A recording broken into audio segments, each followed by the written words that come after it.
Let's jump into the opener, Vikings and Eagles. That was a Monday night game last year, not much of a game. This time around, the Eagles are that's going to be their home opener, taking on the Vikings. What do you make of that game for the defending NFC champs now? I think it's interesting. You look at the Eagles, obviously you return a lot of great players. They're going to be really good, and one of your favorites to end up in the championship game at the end of the season. But I think they are going to be a little younger on defense. So you got younger defensively. You look at the Vikings. This is a game last year that probably pretty embarrassing for them. They had a great year but got embarrassed against this team. So I think it's a little bit of a setup game. The Eagles handled them really well. That's kind of the mentality, is that we know we can beat this team, and you're coming into a game where the Vikings probably feel like we have a lot to make up for from last season. Brian Flores is in there now as the defensive coordinator. How will they look? How will they be different? So they're not going to know a lot about what he may do against them. So I think it's going to be a fun game, really, to see which team, has the right mindset for that football game. It jumps out at me, a game, it's your Week 6 game, 5th of the season, if we want to put the schedule up one more time right here. It is the Broncos at the Chiefs. That one jumps out at me. The Broncos open up at home against Vegas. This is their first road game in division, and Sean Payton coming in with Russ into Kansas City.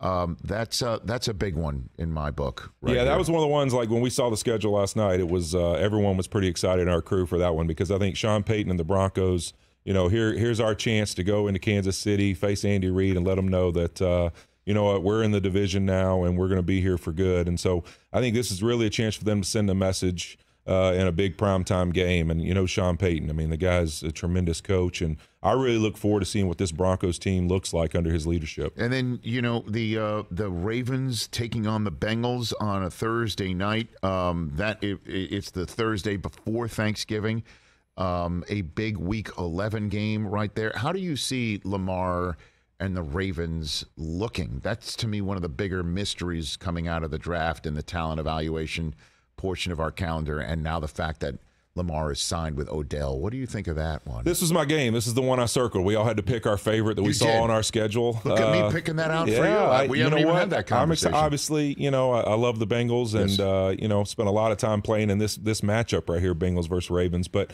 I just look at it because of Lamar Jackson. It's all the talk this offseason. The deal gets done. But also, they've added a lot of weapons. There's a new offensive coordinator in Todd Monken. And so now, what does this team look like? What do you think? And what are they going to be? Are they going to be more of an aerial attack? Are they going to throw the ball more? Or is there still going to be some of that physical nature? How do they really kind of keep all of that intact for them? So I think it's going to be fun, because this is their chance. Joe Burrow, all his weapons. Yes. Lamar Jackson, you got some weapons now.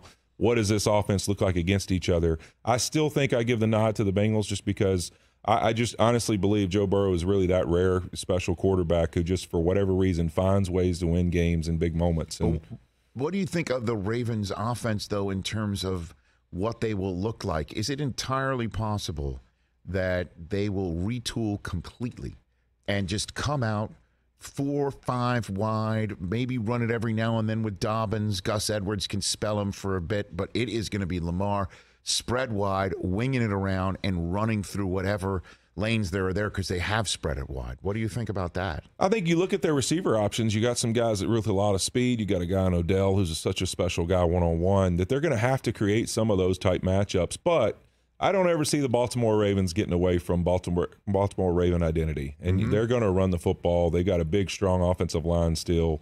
I think that's still going to be an emphasis for them, because it just gives you what makes Lamar so special. I just think you may see a little more of him throwing on the run some. Maybe they enter some of these boot play actions, some of these things where they get him off the spot, sitting in the middle. And then you'll also see them, drop back and throw the football more, because he wants to. He's confident in it, and he's shown the ability to do it. So I think you just may see a little more balance in that. It just won't be such a power running attack.